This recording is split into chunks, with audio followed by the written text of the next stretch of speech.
Okay, so am I? Yep, I'm good. All right, guys. So what we're going to do is we're going to do a couple of basic functions today. We're going to solve for some volumes of some geometric shapes, just because they're fairly easy to program in, rather than doing a quadratic, which I'm going to have you do later for your lesson. But what we're going to do is we're going to just write a few simple functions outside of Turtle to make it even easier, and we're going to just include some parameters and how flexible those parameters can be. And you're going to also see that there really is no limit realistically there is, but there's really no limit to the number of parameters we include. Okay, so I'm going to start off right out of the gate, guys, by defining a function, and we are going to define a function called box. Whoops, or obx. Okay, box, box. Okay, and what I want to do is I want to find the volume of a box, and we should know from geometry that the volume is length times width times height, right? So I'm going to put in my parameters L, comma, W, comma, H. Okay, so that's going to stand for length, width, and height. Okay, I could put ABC in there, X, Y, Z. It doesn't really matter. Okay, I'm just doing this because we all should at least know how to find the volume of a box. Let's put our colon in there as well. Okay, and now what I'm going to do is I'm going to make this calculation. Okay, so what I'm going to do is I'm now going to include another little variable, and for reasons that you'll understand later, this is called a local variable. Okay, this variable will only exist within my function. If I try to pull out this variable, later on I'm going to call this box ball. I use a capital V here just to separate it. If I try to pull this out of context, outside of the function, I'm actually going to get an error message. Okay, so this is literally going to just exist inside my function. And what I'm going to do is I'm going to put L, and use the star for multiply, right, times W star H. Okay, so in other words, I'm saying the volume of my box, this little variable, is equal to L times W times H. Okay, now what I'm going to do is I'm going to make my little statement here so that we can see something outputted. I'm going to say print the, notice I put the quotes in there, the volume of the box is, I'm going to end my quotes there. I'm going to put a comma in there, and now I'm going to call that variable, that box vol for box volume, and I'm going to close my parentheses. Okay, I can call it here. Okay, so it's just going to print out whatever I say box vol was equal to, which is L times W times H. Okay, all right. Now, if we run this at this point, of course, we're not going to see anything because I just created my function. I defined it, but I haven't called upon it, right? So now let's do some parameters here. Now I can call in this box, and I can put length, width, height, whatever I want in there, right?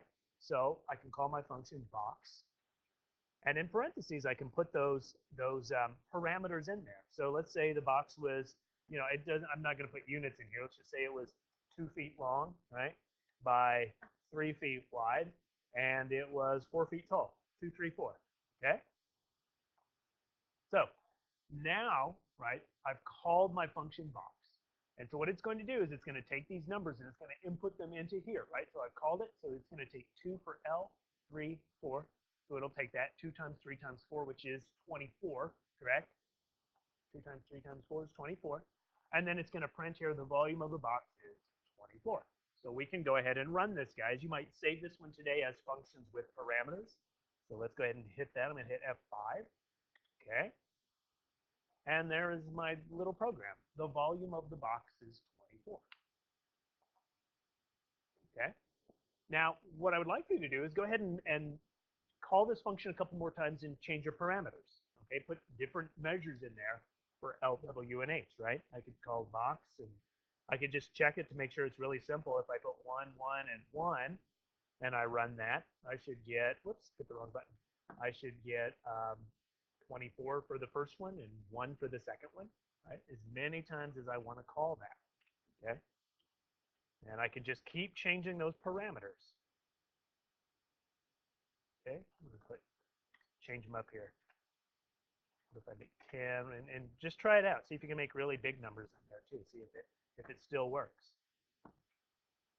It should. There shouldn't be any real problem with it, but you can try it out that way. Okay.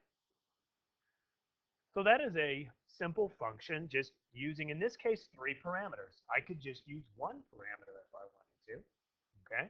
I could even make one parameter always the same, okay? So if I wanted this to calculate a box that always has a height of 5, I could actually go back in and put h equals 5, okay? I could actually do that, and then I could get rid of, I haven't actually tried this in a while to see if this works, but here you go. I'm just going to get rid of these and see if that works. If I just put the first 2 in there, right? See if it'll, yeah, it works. See that? You guys see what I did there? Is I actually put the parameter h always is going to be 5, right? Maybe that's a parameter I never want changing in this case, right? And so all I had to do then was put those first 2 parameters in, and it's going to replace the L with 2, the W with 3 in this case, and the H is always going to be 5, and it can still calculate those out, no problem, okay? So there's different ways you can use that. I'm just going to put this back in the way I had it before so you guys can see that. I forget what I had. Oh, I just did 1 there, right? Okay, so I can run that as many times as I want. So as many times as I call that function box, as long as I put those parameters in there, it's always going to spit something back to me, right? Now, I just going to do something. I'm going to prove it to you here, okay? What if I want to print out, this box vol? Can I just do that outside of my definition? Now, you should already understand that I said this is a local variable. Go ahead and try this. I want you to say print, and in parentheses, type in that box vol, okay? So that's a variable we've established, right? Length, width, height, right there. But if I actually go and run that, look what happens. I get an error, okay? It says box vol is not defined, but I did define it right there, right? In fact, it should have gone through the last time I wrote it. It should be box vol is 36,000 because that was the last thing I came up with right here. But it doesn't work because this box vol does not exist outside of the context of our definition. And that can be a real pain later, okay? So we're going to show how we're going to remedy that, okay? I'm just going to put a hashtag here to make sure it doesn't use that. And then I say, this is an error, okay? All right. So now let's try to deal with that little error here. Okay, so that's what we're going to do in our next little one here. Okay, I'm going to put a hashtag here. I'm going to call this function with return. Okay, so we're going to take our function now, and we're going to add this really, really important thing, function to it called a return value. Okay, and so this is going to basically tell our function that, hey, we can actually pull some information out of that definition, or out of that function if we need to. Okay, so if I want to get that box vol out of here, right, then how can I go about doing that? So we're going to use the return to do that. Okay, so here we go. Let's define a new function. This time we're going to define the volume of a cone, since we did a box. And to find the volume of a cone, all you need is the radius and the height of the cone. And so I'm going to put R and H in there for my parameters, and that with a colon. Okay. And just as I did up here, I'm going to set up a new variable. This time, instead of box vol, I'm going to put cone vol for cone volume. And does anybody know how to find the volume of a cone? That's one that, to be honest, I had to look it up because I didn't remember it from geometry. there.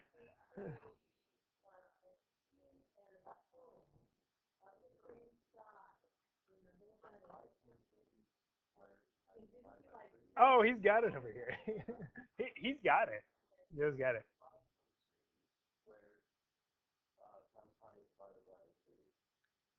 That's it.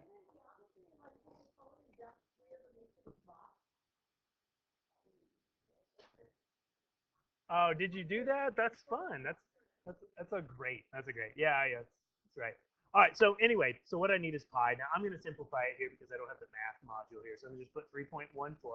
I'm going to put that in parentheses. It just makes it seem to behave a little better. And I'm going to take the radius squared. So let's, if you hopefully remember how to do that, I'm going to use the asterisk twice with a little 2. Okay. And then I'm going to have to multiply that. And remember, because this is Python, I have to tell it to multiply. I can't just nest those things in next to each other like I want to do, because that's the way I'm used to doing it, on paper. And now I've got to take my height divided by 3. Okay. So that should take care of figuring out the volume of my cone. And I can put whatever parameters in when I call this function for radius and height, and it should be able to calculate it. Okay. I like to see an input or an output right away. So I'm going to put a print function in here and say the volume of the cone is, comma, and this time I'm going to say cone vol, the cone volume. Okay. And we could run it at this point, but that's not really going to do us much good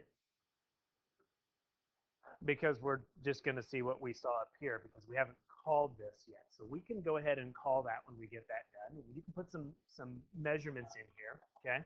So I'm going to call my function cone. I'm going to put in my radius, and I'm going to put that as 3.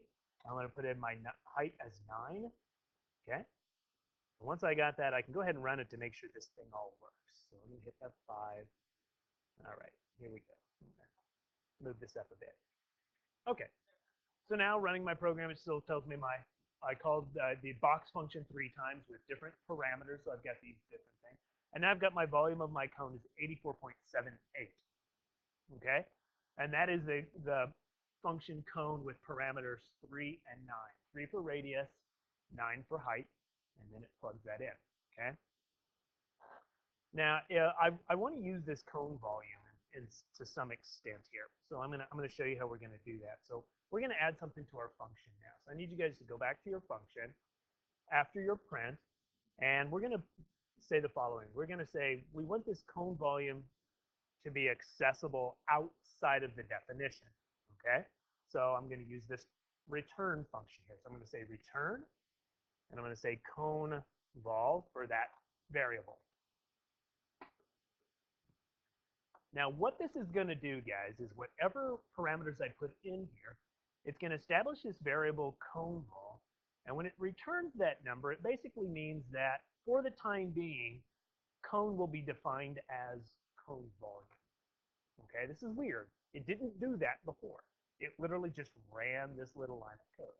Okay, what that's going to allow me to do is sort of pull it out. And there's weird trickery on how you pull this out. You can do things like name things global variables, and we'll take a look at that later. But as you're going to see is a lot of programmers consider that really bad form. Okay, so what I'm going to do is this. I'm going to make a new variable outside of my definition under cone 3, 9, okay? And I'm going to call this one the cone. That's just the name of my variable, the cone, okay?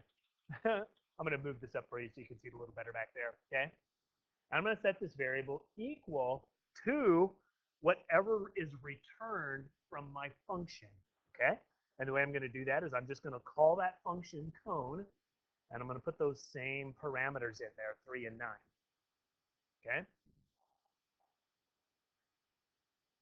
So it's actually going to say that this variable we created, the cone, is going to be assigned to whatever the return value is from cone 3, 9, which is why it was important that we put that return in there. If we took that return out, this wouldn't actually work the same, okay? We'd actually get an error. All right, now just to prove that, I'm going to say print. Now I'm going to print the variable the cone, okay? So we should get our answer. We're going to see some redundancy in here, as you'll see in a minute, but I'm doing this just to emphasize, okay? And for fun here, I'm also going to just show that since this is going to be returning a number, okay, that we can still do some math with that. I'm going to say the cone plus, whoops, the cone plus the number 6. Okay, and so we can test this out. We can run that and see what happens. All right, good. This works. All right, so now looking at the shell, guys, and taking a look at what I've got over here. All right, this is what we're doing. Okay, so kind of ignore the ones with the box here. Now I'm just looking at this portion right there, okay? All right, so first I did is I called the function cone with parameters 3 and 9. So it goes through and calculates that. It prints the volume of the cone is whatever that information is. That's what we have here. The volume of the cone is 84.78. Okay. Next, I said there's this variable called the cone that we created. And I set that equal to the definition of cone, okay, which in this case, that return value, okay. So what it did is it actually ran that again, which is why we actually see the volume of the cone is 84.78 show up again, because I called that function again right there. And that function is going to run no matter what. If I'm calling it, that function is going to run, okay? So when I set, so I could actually get rid of that and it would maybe look a little more normal over here, but I called that function again. But that value that was returned is actually the number that this is being set to. That's what that return did. If I didn't have that return, it would actually think the cone was equal to the volume of the cone is 84.78, which would be a string. All right, so this is where you have to play with these to sort of really get the hang of this, okay? If you're a little bit confused right now, you're in the right place. That's what all right. Now what I did is whatever that return value was, that number right here, which happens to be 84.78, this time that's what the cone variable is set to. So when I say print the cone, what does it print out? 84.78. Okay, it doesn't actually have to run that definition again or that function again because it ran it here and set the return value of that. And then just to show that I could do math to it, I said print the cone plus 6. So it took 84.78, added 6 to it, and it prints out 90.78. So this is why we're going to be parsing this thing, okay? Because if you're kind of trying to pay attention here, things are starting to go all over the place, right? What's like, it took me a long time, I'll totally be honest, guys, to really figure out what this return was. Because in my early coding days, I just set everything to global variables so I could just pull out when I needed them. But I didn't realize that that was considered like a no-no. That was, that was like double dipping, right, at the party, right? I was taking my breadstick and eating it and dipping it back in the marinara sauce over and over again. So it's considered bad form. It's not illegal and it will work, but I'm trying to show you guys the right way, right? Because I don't want you to go to college and take a coding class and be like, hey, my high school teacher just had to set everything to global because they'll blow a gasket, okay? All right, so anyway, um, there we go. All right, so there's that. Now, we're going to do one more little function here, okay? We're going to add some inputs to it just to make things a little bit fun. And I'm going to show you how we can make this have a little bit of user functionality, okay? So, for example, what if rather than define the parameters, I let the person using the program define those parameters? So that's what we're going to do, okay? I'm going to say function with parameters and inputs. All right. This is where it really gets fun. Okay. And the more we do these, just sort of the better we'll get at them. Okay, so now I'm going to do a cylinder. Okay, we've done a box, we've done a cone, let's do a cylinder. And for cylinder, I need a radius and a height. Notice I can use these again. It won't impact anything up here, guys. Okay, because again, whatever these are, they become local variables. And so it won't confuse the rest of my program if I use those again. Okay, I'm going to hit, make sure I put my colon in there, okay? Now what I'm going to do is I'm going to call this a cyl vol, okay, cylinder volume, make it easy. And we basically figure that out just like the cone. The only difference is we don't have to divide the height by 3, okay? So we can do our pi 3.14 times our radius squared, and then we can take that times the height, okay? And that should all work out just fine.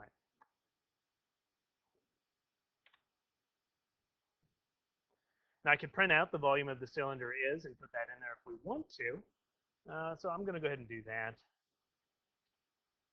The volume, so I can type.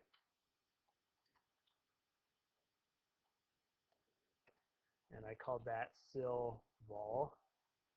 Okay. And because I'm going to want to pull some information out of here, I'm going to say return the value cyl vol. Okay. That's going to allow me to use that outside of my function. All right, so there's my function. Now let's go into our actual line of code here. I'm going to set a new variable called a because I want this to be an input. I want this input to be turned into an integer right now just to make things easy. And so I'm going to put int, right, parentheses, input, parentheses, what is the radius of your cylinder? Okay, it's a question. Put that in there for my first input, and make sure you put a double parentheses around there so we get the whole thing taken care of and wrapped up nicely. I'll hit enter a few times to move this up for you guys in the back. There we go. Okay. All right. Now I'm going to set another variable, b. I'm going to do it the exact same way. I'm going to turn it into an integer, take my inputs, and now I'm going to say, what is the height of your cylinder?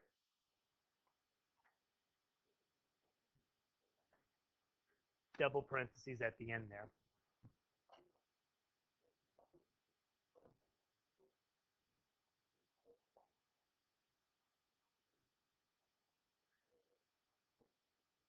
Now what I could do is I can call my function, cylinder,